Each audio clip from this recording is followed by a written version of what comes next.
ഇന്ന് നമുക്ക് നല്ല അടിപൊളിയായിട്ടുള്ള രണ്ട് ഈവനിങ് സ്നാക്ക് തയ്യാറാക്കിയെടുക്കാം. ആദ്യം നമ്മളിവിടെ തയ്യാറാക്കാൻ പോകുന്നത് നമുക്ക് അധികം വന്ന ദോശമാവ് ഉപയോഗിച്ചിട്ടുള്ള ഒരു ജിലേബിയാണ്. ഇതിനു മുമ്പ് ഞാൻ ഒരു വീഡിയോ ഇട്ടിരുന്നു. അത് നമ്മൾ നല്ല കട്ടിയുള്ള ദോശമാവ് എടുത്തിട്ട് ജിലേബി ഉണ്ടാക്കുന്ന ഒരു വീഡിയോ. ഇന്ന് നമ്മൾ ബാലൻസ് വന്ന ആ ഒരു ദോശമാവ് ഉപയോഗിച്ചാണ് ഈ ഒരു വീഡിയോ തയ്യാറാക്കുന്നത്. അപ്പോൾ ഞാനിവിടെ 1 കപ്പ് ലെഫ്റ്റ് ഓവർ ദോശ ബാറ്ററാണ് എടുത്തിരിക്കുന്നത്. ഇത് നമുക്ക് ഒരു ബൗളിലോട്ട് ഒഴിച്ചു കൊടുക്കാം. അപ്പോൾ ഞാൻ ഇതിലേക്ക് ഇനി ചേർക്കുന്നത് ഗോതമ്പ് മാവാണ്. 1/2 കപ്പ് ഗോതമ്പ് മാവാണ് ഞാൻ എടുത്തേക്കുന്നത്. അതുകൂടി നമുക്കിതിലേക്ക് ചേർത്ത് കൊടുക്കാം. ഇനി നമുക്കൊരു പിഞ്ച് ഫുഡ് കളർ ചേർക്കാം. വേണമെന്നുണ്ടെങ്കിൽ മഞ്ഞൾപ്പൊടി ചേർക്കാം. അതാകുമ്പോൾ മഞ്ഞ കളർ കിട്ടും. അപ്പോൾ അതൊരു 1/4 ടീസ്പൂൺ മഞ്ഞൾപ്പൊടി ചേർക്കുക, നല്ലൊരു മഞ്ഞ കളറ് കിട്ടാൻ വേണ്ടിയിട്ട്. ഇനി നമുക്ക് നന്നായിട്ടൊന്ന് മിക്സ് ചെയ്യാം. ഇനി നമുക്കൊരല്പം വെള്ളം കൂടി ചേർക്കണം. ഞാൻ ഒരു 2 ടേബിൾ സ്പൂൺ വെള്ളം എടുത്തിട്ടുണ്ട്. അതുകൂടി ചേർത്ത് നമുക്ക് ജസ്റ്റ് ഒന്ന് ലൂസാവാൻ വേണ്ടിയിട്ടാണ് ഈ വെള്ളം ഒന്ന് ചേർത്ത് കൊടുക്കുന്നത്. ഒരു 2 ടേബിൾ സ്പൂൺ ചേർത്തിട്ട് നന്നായിട്ടൊന്ന് മിക്സ് ചെയ്യുക.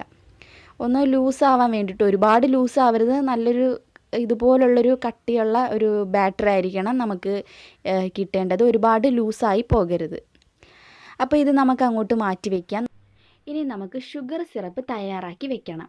അപ്പോൾ ആദ്യം തന്നെ നമുക്കൊരു പാൻ എടുത്തിട്ട് അതിലേക്ക് ഒരു 1/2 കപ്പ് പഞ്ചസാര ചേർത്ത് കൊടുക്കാം. ഇതിലേക്ക് ഞാൻ 1/2 കപ്പ് വെള്ളവും ഒഴിച്ചിട്ടുണ്ട്. ഇനി നമുക്കിതിലേക്ക് ഒരു 3-4 തുള്ളി ലെമൺ ജ്യൂസ് ഒഴിച്ചു കൊടുക്കാം. ഇനി നമുക്ക് ഒരു 2 ഏലക്ക കൂടി ഇതിലേക്ക് ചേർത്ത് കൊടുക്കാം. ഇനി നന്നായിട്ടൊന്ന് മിക്സ് ചെയ്തിട്ട് ഇത് നന്നായിട്ടൊന്ന് ബോയിൽ ചെയ്ത് എടുക്കണം. ഒന്ന് തിളപ്പിച്ച് ഇത് നന്നായിട്ട് നമ്മുടെ കയ്യിൽ ഒട്ടിപ്പിടിക്കുന്ന ആ ഒരു പരുവാവുന്ന വരെ നന്നായിട്ടൊന്ന് തിളപ്പിക്കണം. പിന്നെ നമ്മളിതിൽ നാരങ്ങാനീര് ചേർത്തത് ഇത് നമ്മൾ ശരിയാക്കി വെച്ചിട്ട് പെട്ടെന്നങ്ങ് കട്ടിയായി പോവാതിരിക്കാൻ വേണ്ടിയിട്ടാണ് നാരങ്ങാനീര് ചേർക്കുന്നത്. കാരണം നമ്മൾ ഷുഗർ സിറപ്പ് റെഡിയാക്കി വെച്ചിട്ടാണ് നമ്മൾ ജിലേബി റെഡിയാക്കുന്നത്. ആ ഒരു സമയം കൊണ്ട് ഇത് കട്ടിയായി പോവാതിരിക്കാൻ വേണ്ടിയിട്ട് കൂടിയാണ് നമ്മൾ ലെമൺ ജ്യൂസ് ഇതിലേക്ക് ആഡ് ചെയ്തത്. അപ്പോൾ ഇത് നന്നായിട്ടൊന്ന് തിളച്ച് വരട്ടെ. നന്നായിട്ട് തിളച്ച് ഇത് നമ്മുടെ കയ്യിൽ ഒട്ടുന്ന ഒരു പരുവാവണം. നമ്മുടെ കയ്യിൽ ഒട്ടുന്നു എന്ന് കാണുമ്പോൾ നമുക്ക് ഈ തീ ഓഫ് ചെയ്തിട്ട് ഇത് അങ്ങോട്ട് മാറ്റി വയ്ക്കാം. അപ്പം ഞാൻ നോക്കട്ടെ, നമുക്കൊന്ന് നോക്കാം ഇത് ആ ഒരു പരുവായോന്ന്. നമ്മൾ കയ്യിൽ ഇതുപോലെ എടുക്കുമ്പോൾ നന്നായിട്ട് ഒട്ടണം. അപ്പോൾ നന്നായിട്ട് ഒട്ടുന്നുണ്ട്. ഇനി നമുക്ക് തീ ഓഫ് ചെയ്തിട്ട് അങ്ങോട്ട് സൈഡിലോട്ട് മാറ്റി വയ്ക്കാം. പിന്നെ നിങ്ങൾ ജിലേബി റെഡിയാക്കിയിട്ട് വേണമെങ്കിൽ ഇത് ആറിയിട്ടുണ്ടെങ്കിൽ ഒന്നുകൂടി ഒന്ന് ചൂടാക്കണം. ചൂടാക്കിയിട്ട് നമ്മുടെ ജിലേബി അതിനകത്തേക്ക് ഇട്ട് വെച്ചാൽ മതി. ഞാൻ ഇവിടെ ഒരു പൈപ്പിംഗ് ബാഗാണ് എടുത്തിരിക്കുന്നത്. പൈപ്പിംഗ് ബാഗ് ഇല്ലെങ്കിലും കുഴപ്പമൊന്നുമില്ല, സാധാരണ ഒരു കവറാണെങ്കിലും മതി. ഇതിലേക്ക് നമുക്ക് നമ്മുടെ ഈ ബാറ്റർ അങ്ങോട്ട് മാറ്റാം. നമ്മുടെ ബാറ്റർ മുഴുവനും ഞാനപ്പോൾ നമ്മുടെ പൈപ്പിംഗ് ബാഗിലോട്ട് മാറ്റിയിട്ടുണ്ട്. ഇനി നമുക്ക് ഓയിൽ നന്നായിട്ട് ചൂടാക്കണം. ചൂടായിട്ട് നിങ്ങൾ തീ കുറച്ച് വെച്ചതിന് ശേഷം ഇതുപോലെ ഓരോ ജിലേബിയും ഇതുപോലെ ഒന്ന് റൗണ്ട് ചെയ്തെടുക്കുക. അപ്പോൾ തീ കൂട്ടി വെക്കരുത്, പെട്ടെന്ന് അടിക്ക് പിടിക്കും. തീ കുറച്ച് വെച്ചതിന് ശേഷം ഓയിൽ നന്നായിട്ട് ചൂടായി തീ കുറച്ച് വെച്ചതിന് ശേഷം ഇതുപോലെ ചെയ്യുക. പിന്നെ ഒരുപാട് ഇട്ടങ്ങ് മൂപ്പിക്കാൻ നിൽക്കരുത്. ബാക്ക് സൈഡ് ഒന്ന് ആയി എന്ന് കാണുമ്പോൾ തന്നെ അങ്ങ് തിരിച്ചിടുക, അല്ലെങ്കിൽ ആ കളർ വ്യത്യാസം വരും. ഒരുപാടങ്ങ് നമ്മുടെ ഈ ഒരു നല്ലൊരു ഓറഞ്ച് കളർ ആവുന്നവരെ വേണം ഇതൊന്ന് നന്നായിട്ടൊന്ന് തിരിച്ചിട്ട് കൊടുക്കാൻ വേണ്ടിയിട്ട്. അപ്പോൾ ഓവറായിട്ട് ഇത് ഫ്രൈ ആവുകയും അരുത്. ഇതിപ്പോൾ കറക്റ്റായിട്ടുള്ളൊരു പരുവമാണ്. ഈ ഒരു പരുവത്തിൽ തന്നെ നിങ്ങൾ എടുക്കുകയും വേണം. അപ്പോൾ ഇതുപോലെ തന്നെ വളരെ എളുപ്പമാണ്, പാടൊന്നുമില്ല. ഇതുപോലെ തന്നെ ബാക്കിയുള്ളതെല്ലാം നമുക്കൊന്ന് ചെയ്തെടുക്കാം.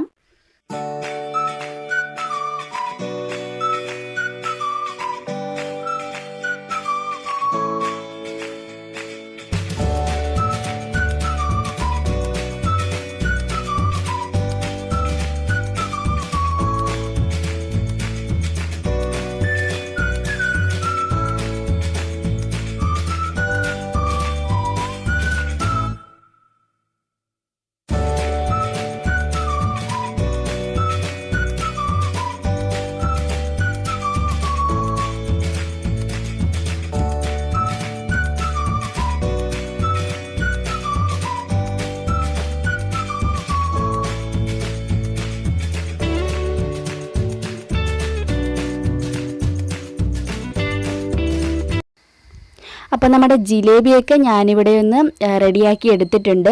അപ്പോൾ ഞാൻ ഈ വീഡിയോ എടുക്കുന്നത് കൊണ്ടാണ് ഞാൻ എല്ലാം ചെയ്തതിന് ശേഷം ഇത് ഷുഗർ സിറപ്പിൽ ഇടുന്നത്. നിങ്ങൾ ചെയ്യുമ്പോൾ തന്നെ ഇത് ഫ്രൈ ചെയ്തിട്ട് ഉടനടി തന്നെ ചൂടുള്ള ഷുഗർ സിറപ്പിലേക്ക് ഇട്ട് അപ്പോൾ തന്നെ വെക്കുക. അപ്പോൾ ഞാൻ വീഡിയോ എടുക്കുന്നതുകൊണ്ട് ഞാൻ ഇപ്പോൾ ഇങ്ങനെ ചെയ്യുന്നതേ ഉള്ളൂ. അപ്പോൾ നമുക്കെല്ലാം നല്ല ചൂടായിട്ടുള്ള ഷുഗർ സിറപ്പിലേക്ക് കുറച്ച് നേരം ഇട്ട് വയ്ക്കാം. ഷുഗർ സിറപ്പ് തണുത്തിട്ടുണ്ടെങ്കിൽ തീർച്ചയായും അടുപ്പിൽ വെച്ച് ചൂടാക്കുക. എന്നിട്ട് നിങ്ങൾ ഇത് ഫ്രൈ ചെയ്യുന്ന ഉടനെ തന്നെ ആ ഷുഗർ സിറപ്പിലേക്ക് ഇട്ട് വയ്ക്കുക. തീർച്ചയായും ട്രൈ ചെയ്യുക. വളരെ സിമ്പിളായിട്ട് ചെയ്യാൻ പറ്റിയ നല്ലൊരു ഈവനിങ് സ്നാക്കാണ്. അപ്പോൾ എല്ലാവരും ട്രൈ ചെയ്ത് നോക്കി ഇഷ്ടമായാൽ ഇപ്പോൾ തന്നെ ആ ലൈക്ക് ബട്ടണിൽ അമർത്തി ലൈക്ക് ചെയ്യുക. അതുപോലെ തന്നെ നിങ്ങൾക്ക് വീഡിയോ ഇഷ്ടമായിട്ടുണ്ടെങ്കിൽ തീർച്ചയായും ഈ വീഡിയോ നിങ്ങൾ ഷെയർ ചെയ്യാനും മറക്കരുത്. ഇനി നമുക്ക് രണ്ടാമത്തെ ഈവനിങ് സ്നാക്ക് എന്താണെന്ന് നോക്കാം. നമ്മളിവിടെ തയ്യാറാക്കാൻ പോകുന്നത് മിൽക്ക് ബർഫിയാണ്. വളരെ പെട്ടെന്ന് തന്നെ തയ്യാറാക്കാൻ പറ്റിയ നല്ലൊരു ഈവനിങ് സ്നാക്കാണ്. കുട്ടികൾക്കൊക്കെ ഒരുപാട് ഇഷ്ടാവുന്ന ഒരു സ്നാക്ക് തന്നെയാണ് മിൽക്ക് ബർഫി. വളരെ സിമ്പിളാണ്. നമുക്ക് അടുപ്പിലോട്ടൊരു പാൻ വെച്ച് കൊടുക്കാം. അതിലേക്ക് 1/2 കപ്പ് നെയ്യ് ഒഴിച്ചു കൊടുക്കാം. നെയ്ക്ക് പകരം വേണമെങ്കിൽ ഡാൽഡയും മതിയാവും. ഇനി നമുക്ക് 1/2 കപ്പ് പാല് കൂടി ഒഴിച്ചു കൊടുക്കാം. പക്ഷേ നെയ്യ് ഡാൽഡയേക്കായി ടേസ്റ്റ് കൂടുതൽ നെയ്ക്ക് തന്നെ ആയിരിക്കും. ഇനി വേണമെങ്കിൽ ഡാൽഡയും ചേർത്ത് കൊടുക്കാവുന്നതേ ഉള്ളൂ. ഇനി ഇത് നന്നായിട്ട് ചൂടാവുമ്പോൾ തീ കുറച്ച് വെച്ചതിന് ശേഷം നമുക്ക് 2 കപ്പ് പാൽപ്പൊടി ഇതിലോട്ട് ചേർത്ത് കൊടുക്കാം. പാൽപ്പൊടി ചേർത്തതിന് ശേഷം തീ നന്നായിട്ട് കുറച്ച് വെക്കുക. അത് ഇമ്പോർട്ടൻ്റ് ആണ്. പെട്ടെന്ന് അടുക്കി പിടിക്കാൻ വളരെ ചാൻസ് കൂടുതലാണ്. ഇനി നമുക്കിതെല്ലാം കൂടെ നന്നായിട്ടൊന്ന് യോജിപ്പിച്ച് എടുക്കണം. നന്നായിട്ടൊന്ന് മിക്സ് ചെയ്ത് എടുക്കുക.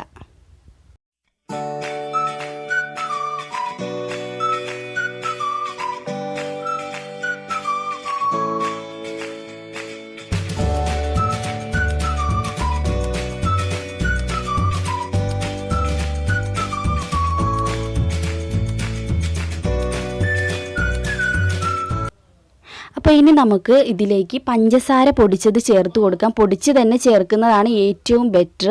അപ്പോൾ 1 കപ്പ് പഞ്ചസാര പൊടി കൂടി ഇതിലേക്ക് ചേർത്ത് കൊടുത്തിട്ട് നന്നായിട്ടൊന്ന് ഇളക്കി യോജിപ്പിക്കുക. ഇനി നമ്മുടെ ഈ പഞ്ചസാര പൊടി ഇതിൽ കിടന്ന് നന്നായിട്ടൊന്ന് മെൽറ്റായി ഒന്നുകൂടി ഇതെല്ലാം കൂടെ നന്നായിട്ട് മിക്സ് ചെയ്ത് ഇതെല്ലാം ഈ പാത്രത്തിൽ നിന്നും വിട്ട് വരണം. ഇതെല്ലാം കൂടെ ഒന്നായി വിട്ട് വരുന്ന ആ ഒരു സമയത്താണ് നമുക്കിത് എടുക്കേണ്ടത്. അതുവരെ നന്നായിട്ടൊന്ന് ഇളക്കി യോജിപ്പിച്ച് പഞ്ചസാരയൊക്കെ ഒന്ന് മെൽറ്റ് ആവട്ടെ. പഞ്ചസാര പൊടിച്ചത് തന്നെ ചേർക്കുന്നതാണ് ഏറ്റവും ബെറ്റർ. അപ്പോൾ നന്നായിട്ടൊന്ന് മിക്സ് ചെയ്യുക. ഇപ്പോൾ ഒന്ന് ലൂസായിട്ടുണ്ട്. ഇനി നമുക്ക് തീ വളരെ കുറച്ച് വെക്കുക. എന്നതിന് ശേഷം ഇതുപോലെ ഒന്ന് ഇളക്കി കൊടുത്തുകൊണ്ടേ ഇരിക്കുക. എല്ലാം കൂടെ ഒന്ന് മിക്സായിട്ട് ഈ പാത്രത്തിൽ നിന്നും ഒന്ന് വിട്ട് വരട്ടെ. കണ്ടോ, ഇതുപോലെ ഒന്ന് വിട്ട് വരണം. കുറച്ചുകൂടി നമുക്കൊന്ന് വെയിറ്റ് ചെയ്യാം. മാത്രമല്ല നമുക്ക് ഇതിൻ്റെ ആ ഒരു സെപ്പറേറ്റ് ആയിട്ട് നെയ്യ് വിട്ട് വരുന്നതും കാണാൻ പറ്റും. അപ്പോൾ ഇതാണ് കറക്റ്റായിട്ടുള്ള ആ ഒരു പരുവം.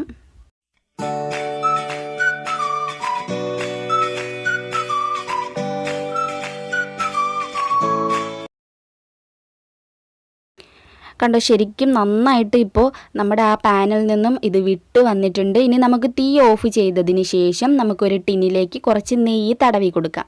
പെട്ടെന്ന് നമുക്ക് കട്ട് ചെയ്യുമ്പോൾ ഇളകി കിട്ടാൻ വേണ്ടിയിട്ടാണ് ഇതുപോലെ ചെയ്യുന്നത്.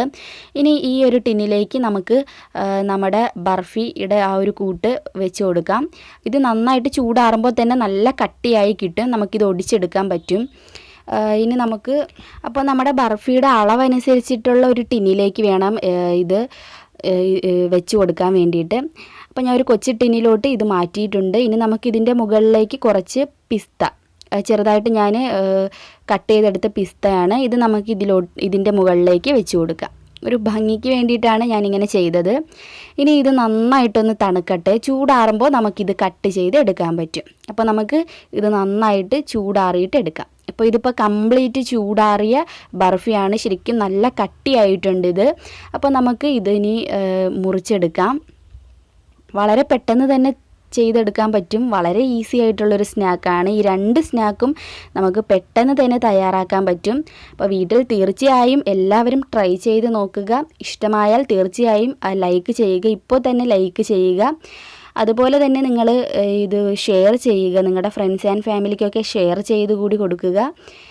ഇതുവരെയും ഈ ഒരു ചാനൽ സബ്സ്ക്രൈബ് ചെയ്യാത്ത കൂട്ടുകാരുണ്ടെങ്കിൽ തീർച്ചയായും സബ്സ്ക്രൈബ് ചെയ്യുക. എന്നാൽ മാത്രമേ ഈ ഒരു ചാനലിൽ വരുന്ന വീഡിയോസ് നിങ്ങൾക്ക് നോട്ടിഫിക്കേഷനായിട്ട് കിട്ടുകയുള്ളൂ. അപ്പോൾ സബ്സ്ക്രൈബ് ചെയ്യുന്ന കൂട്ടുകാർ തീർച്ചയായും കൂടെ വരുന്ന ബെൽ ഐക്കണിൽ കൂടി ക്ലിക്ക് ചെയ്യുക. എന്നാലേ വീഡിയോസ് അപ്ലോഡ് ചെയ്യുന്ന സമയത്ത് അത് നിങ്ങൾക്ക് കാണാൻ പറ്റുള്ളൂ.